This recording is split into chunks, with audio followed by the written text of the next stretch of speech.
It's Thursday, April the 8th, 2010. I'm Jessica Comalang. And I'm Brennan Hain. Keep it locked. You're watching The Journal.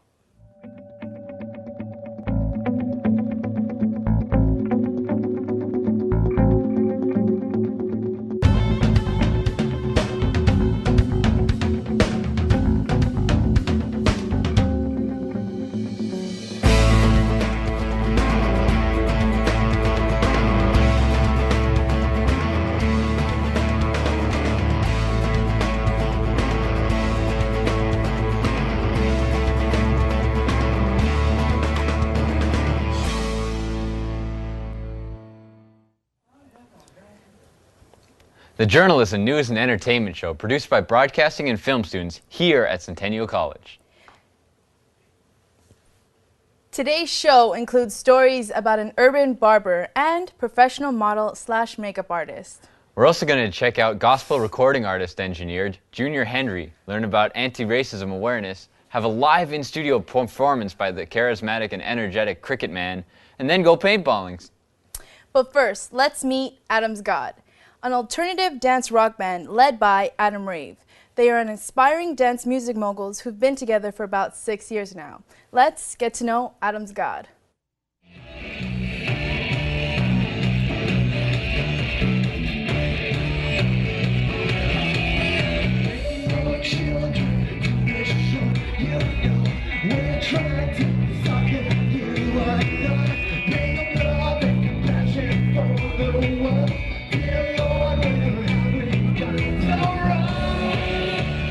So I am Adam Rave. I'm the lead singer of Adam's God. We're an electronica, dance rock type of act based in Toronto.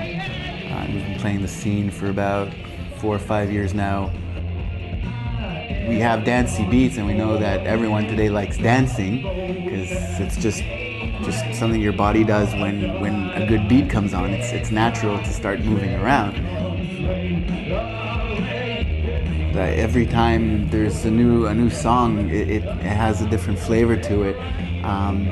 So I mean, some of the stuff would really be very dancey at some points, and other parts would have very Middle Eastern flavor to them, and others would just have plain old rock and roll, you know, carrying the beat behind it. So like it's everything combined, and one song would feel more rock and the other would feel more Middle Eastern or electronic or dancier, you know. I just try to keep the flavor throughout all of the music, like all the songs, but to at least change it up from song to song to give you a different feeling every time.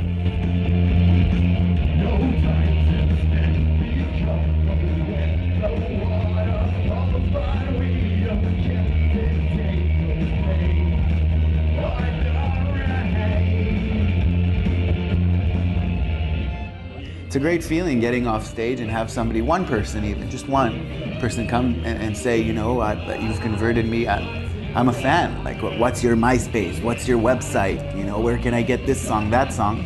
That's enough for me to know that there's one person that I was able to grab and they understood what this thing was about, and enough for them to come and say, hey, I want all this information. How do I do this? Like at the Velvet Underground show, I had people come to me at the end of the show and say, I'm adding you right now to Facebook, and show me on their phones, and people asking me for my Twitter account, and you know, like, so when that happens, I know that, okay, it worked, I did what I was supposed to do, I got the message across, you know, and that's the most important thing. I think that there's a message in the music as well, and it's important for me to have people understand and not only enjoy the music, but also enjoy the lyrics and enjoy the whole scene, the whole idea of what we're trying to create when somebody comes to see us play live.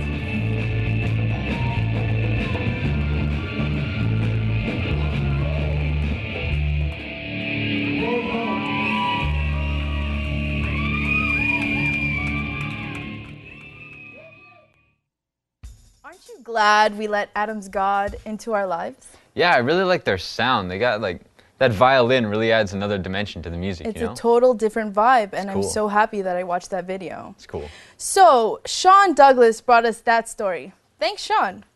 Now, Sean may be cute, but he's not sexy. Our next story, on the other hand, got sex appeal. So hold on to your seats because the journal's Mona Abasssi got up close and personal with a professional model and makeup artist. Her name is Sanaz. She worked as a runway model for Gucci, Versace, Dolce & Gabbana, and Louis Vuitton. Her modeling career has taken her to the luxurious lands of Italy, France, and England. Now Sanaz lives and works in Canada as a makeup artist. Let's check out this clip.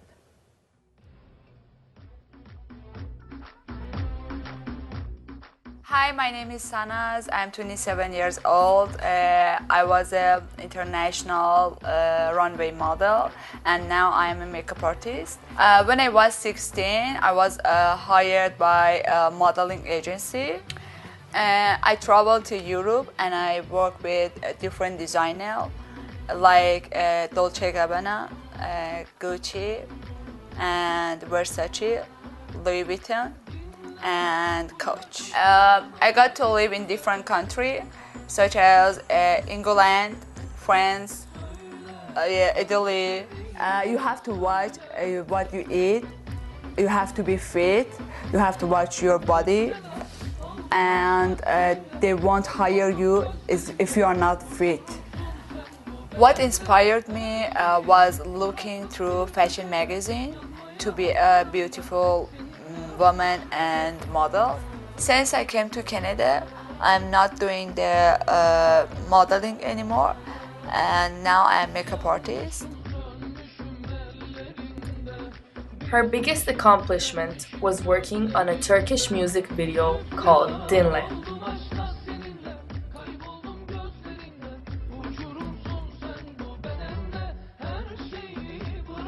As a makeup artist, I usually do the heavy makeups. I'm not doing the natural makeup. I really have passion for doing the makeup. I love heavy and dark makeups for the eyes. I love red lips, dark brown. Sanaz is currently working as a freelance makeup artist for different social events, music videos, modeling shows, and celebrities.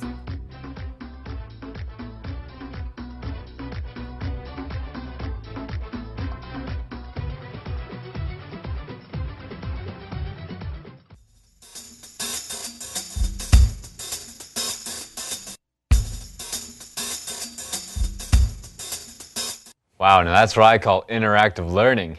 I don't get it. Well, coming up later, we're going to chill with an urban barber, dodge some paintballs, and we've got a performance by Scarborough's own Cricket Man. But first, it's Respect Week here at Centennial College, and the journal's Adrian Mehes recently gave some RESPECT to a youth worker who's going to shed some light on anti-racism awareness. Let's check it out.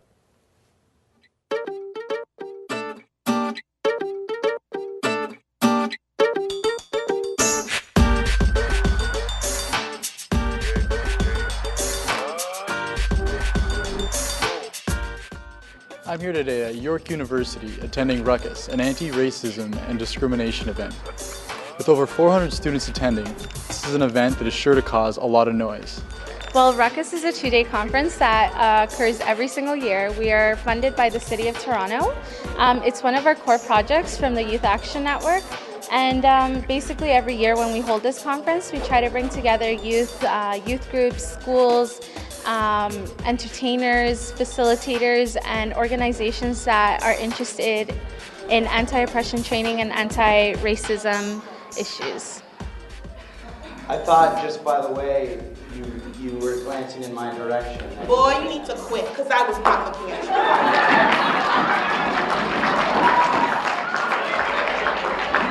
I really liked the beginning when we started, and it just starts off with a really high note, and then you keep going to your workshops and you learn more. So it's really great that they have a kind of program that sets you through this whole thing.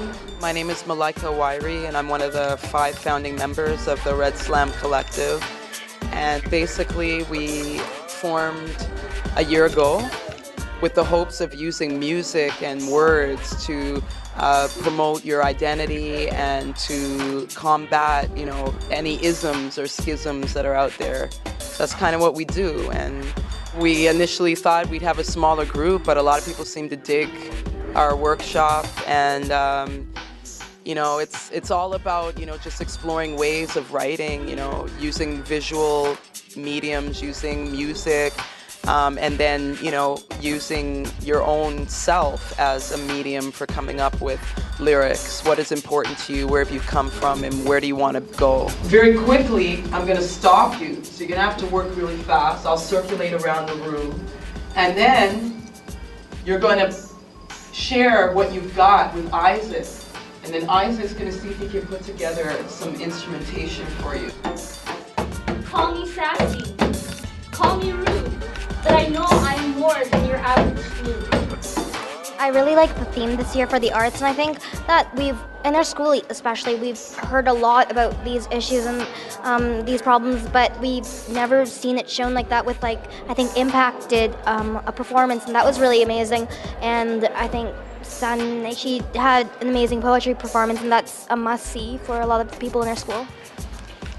And some of the most intense racism, abuse, and prejudice that we face happens within our own quarters, within our own families. And there's a huge disconnect between the traditions and cultures on which our parents have based their entire foundations, passed down from generations, right? So yeah, I thought Ruckus was a really, really great experience. I came here, this is actually my first time here, so I didn't really know quite what to expect. A lot of the speakers, I felt like they were very, very empowering, and they talked directly to us, but I felt like they actually related to us, and they told us about their experiences with racism and being, you know, sometimes not feeling comfortable in their environment. I felt like, you know, it was really inspiring, and things that we wouldn't have learned in school regularly. So it's a great experience. I think a lot of high school students, a lot of university students should come out and be at Ruckus, because it's great to see all these people talking about what they feel so passionately about. The importance and role of communications through broadcasting. I learned that. Understanding the balance between vision and expression. I learned that. Exploring the issues of our time. I learned that. How to think like a great designer. I learned that. Integrating creativity with professionalism. I learned that. That's where I learned.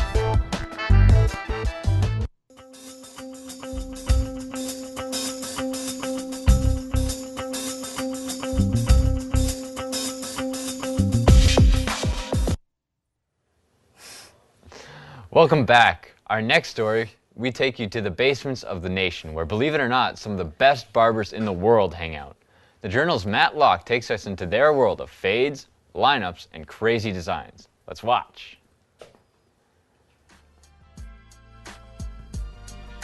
The town of Pickering, Ontario, Canada.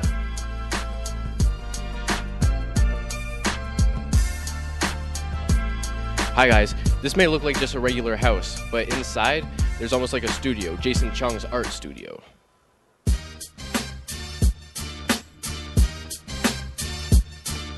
Jason is a 20-year-old university student who makes his money by doing his art, haircutting.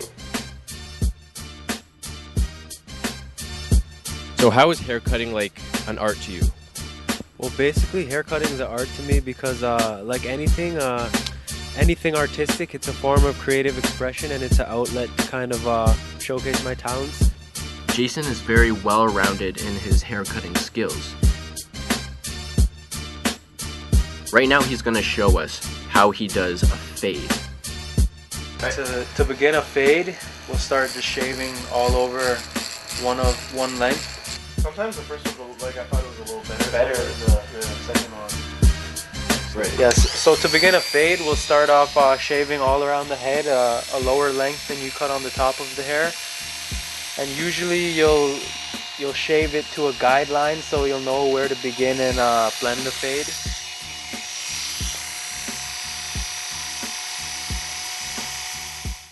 Now I'm just going to blend the haircut. What you do is you use another length that's the difference pretty much between the higher length and the lower length, and just use that with a certain technique. It's all about, you have to use your wrist, really flick your wrist and kind of really rock the machine to make sure it blends properly and evenly.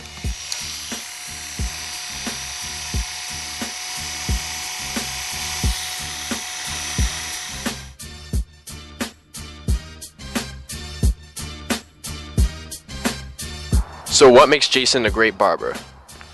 Well, you know, I just got a fresh cut, you know, and then he's been cutting my hair since we were 10 years old, man. So, like, that's what make him a great barber. What sort of things is he like best at? You know, the fades and how he takes his time, and he doesn't have to be in no rush of anything, so, you know. I've cut so many people, like, since I've been cutting since I was really young.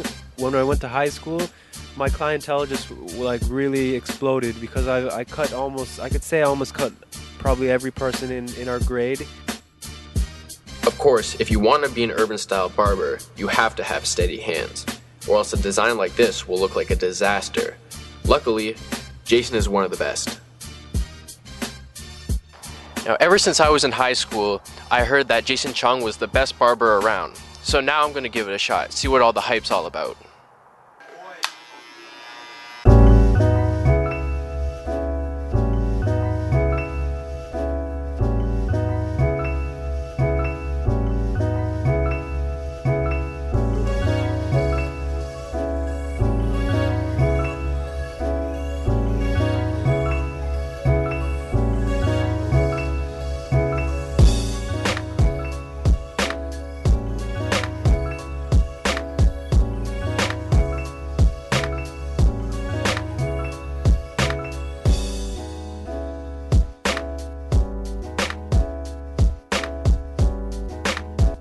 Nothing like a fresh new fade haircut. Jason is definitely an amazing barber.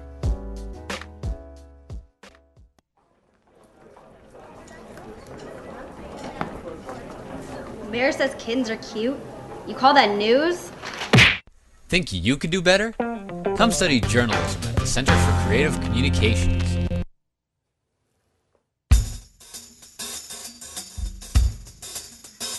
I really think you should go visit that guy, Brennan. Why? What's wrong with my hair? Man, we need to see your face. Maybe a nice fade up, a nice line up or something, just to show your eyes a little bit more. Yeah, that's not gonna happen. Well, you live near Pickering. Can't you go visit him?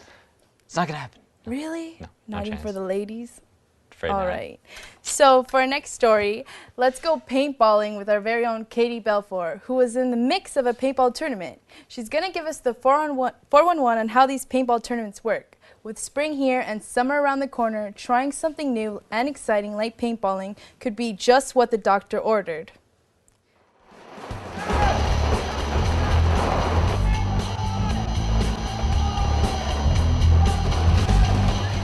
This is the game of paintball.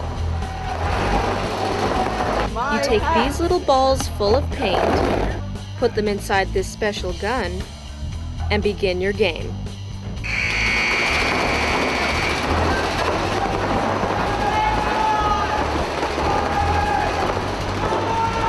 I've been playing paintball for close to 17 years, and I guess I got to a point in my career where I didn't want to make money for somebody else and do their thing, so we decided to open our own business. We do have a home team that we sponsor, but we also sponsor 3 other teams. It's just a way to kind of promote the industry and the tournament scene. Most fields generally have at least 1 or 2 teams that they sponsor. I was looking on the one paintball forum, it's called T.Ballers, and I just looked through and there's like they have teams that during like the December, January period post up that they're looking for players and stuff like that. I went to a tryout and I just tried out and I got on the team. The tournaments are based on a point system where there's a flag in the center of the field. So your objective is to capture that flag and hang it on the opponent's end. That's how you score a point. But you basically have to eliminate the rest of the team before you can safely hang the flag. The referees for like a normal day are just to ensure everybody's being safe. Tournament players already know all the safety rules. They don't have to be told to keep their mask on or anything like that. The refs in a tournament are there for other reasons, like checking to see if you've actually been hit. The bunkers do get a lot of paint on them, and then you can have an incident what's called a bunker rub. So if a player rubs up against the side of a bunker and the paint transfers onto them, they might think that's a hit and call them out. So to avoid that, they keep the bunkers as clean as possible so that there's no chance of any false call. Once the game starts, so does the shouting. In a paintball tournament, you might hear some strange things. Each bunker has a name. So like you saw, I don't know if you saw that one bunker that was on the ground and looks like a giant snake. That's called the snake. So each one of those knuckles has a different number. So you would say S1, that's the first bunker, then S2, and you can tell where people are. If the other team figures out your calls, then they'll start yelling to your team, trying to confuse them. It's called counter coaching.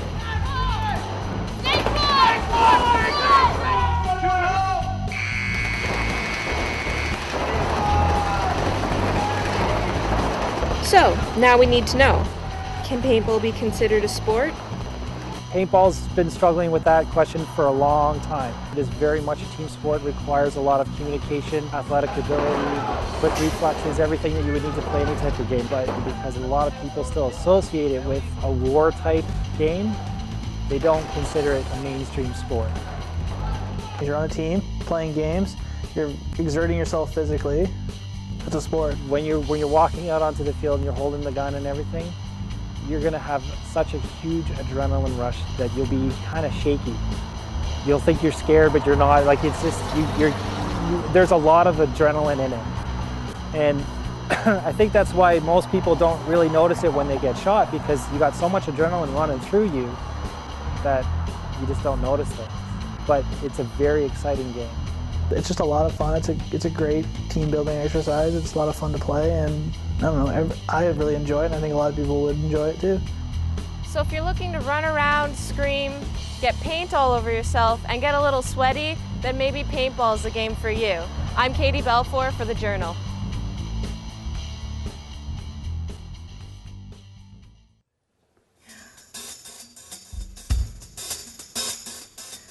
So those little balls are what hit you? Yeah, you don't even see them coming. Like, you're hiding behind one of those things, right? Then you stick your head out, and then bam, one hits you in the eye. That's intense, Yeah. man. You wear masks though, so it's fine. But yeah, it's really fun. That's cool. So looking good and sounding good are a couple things important to a recording artist. The Journal's McKaila Richards goes one-on-one with Junior Henry.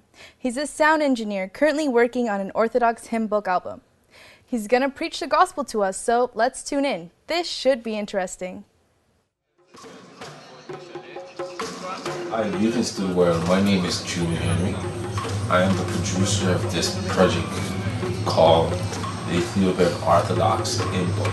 Well, the hymn book idea of this album were actually comes up by one of the artists that is on the CD, well known to Canada and a lot of people in the world by the name of Prince Everett.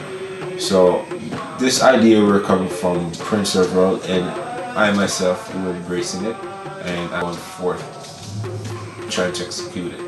Music to me is life, and this music that we're trying to reach out there to the world, it's a gospel. So it's a soul and life together. So that kind of gave me that kind of a buzz inside me to do something, and do something that I love to, embracing life and soul. There's nothing better I could ask to participate in. But all these artists are from the congregation of the Ethiopian Orthodox Church, and there are artists that people know in Canada and all over the world. So Prince Everett singing that song, the church is one foundation. Django, who is a person who actually played the steel pan. Donna McKaila, she's one of those Junior Grammy Award winners in Canada. There's a singer by the name of Barber Don.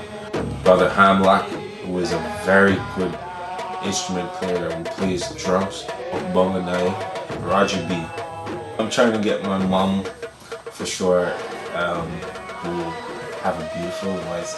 A song that she's gonna sing, a song called If I Stay Away from the Lord One Day.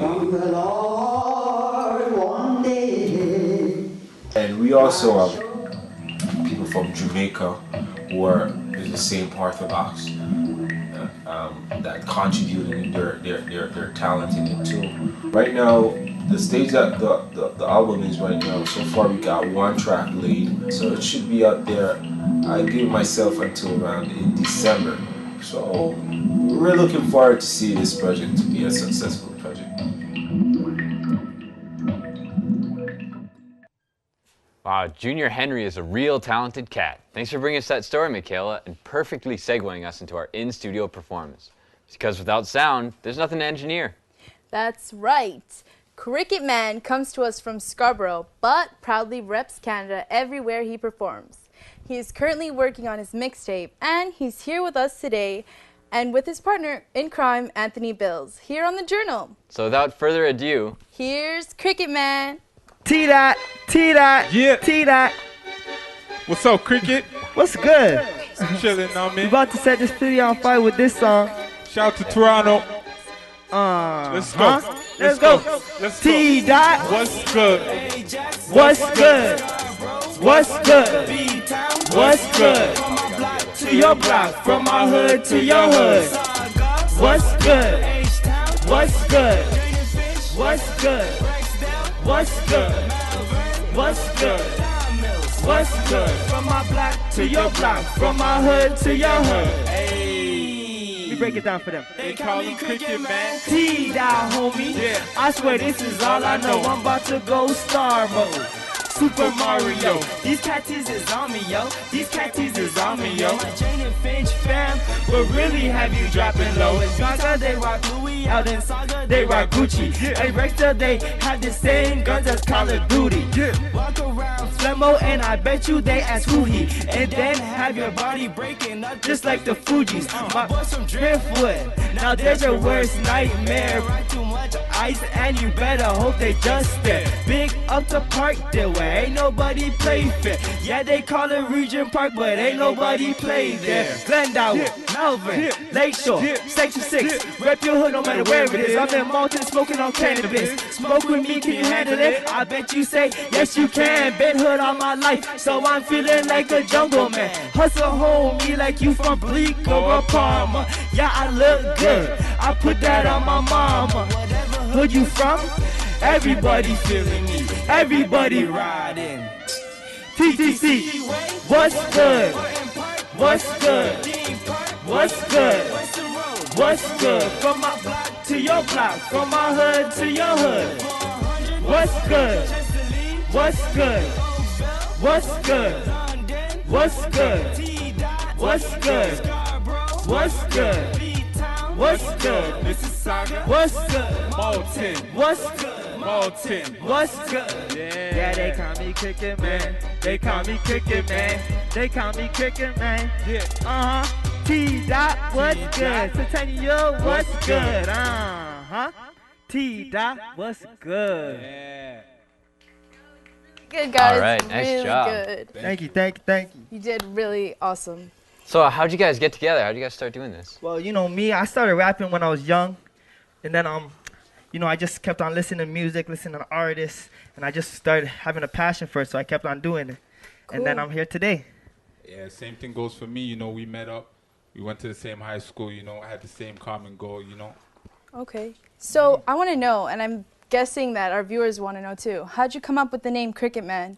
Oh, the name Cricket Man, well, there's a lot of different reasons, but I'm going to tell you one specific one.